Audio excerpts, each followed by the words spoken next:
Le problème ne réside pas dans la science qui a permis de créer le vaccin, le problème réside dans la politique publique et dans la manière dont le vaccin a été utilisé. Le vaccin n'aurait jamais dû être rendu obligatoire, il n'a jamais été conçu pour empêcher la transmission. Il n'a pas empêché la transmission. Le terme vaccin était probablement inapproprié. Il s'agit en réalité davantage d'un médicament, il n'empêche pas l'infection. Les enfants n'auraient jamais dû être vaccinés. Les gens n'auraient pas dû être obligés de se faire vacciner pour aller à l'école et au travail. La politique a donc été totalement mal menée.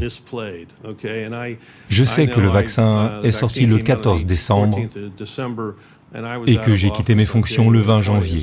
Je n'ai donc malheureusement eu que très peu d'influence sur la politique, mais j'ai défendu l'idée que ce vaccin devait être utilisé pour les personnes vulnérables, qu'il fallait le distribuer dans les maisons de retraite et les résidences médicalisées.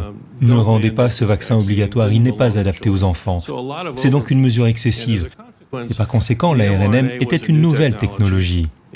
Nous ne connaissons pas toutes les conséquences négatives potentielles.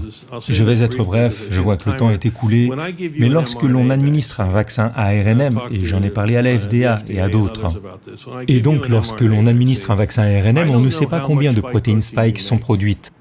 Nous vous transformons en une usine à protéines spike. Je pense que la FDA devrait savoir combien de protéines vous produisez, et nous ne savons pas pendant combien de temps vous en produisez. Je pense que nous devrions le savoir.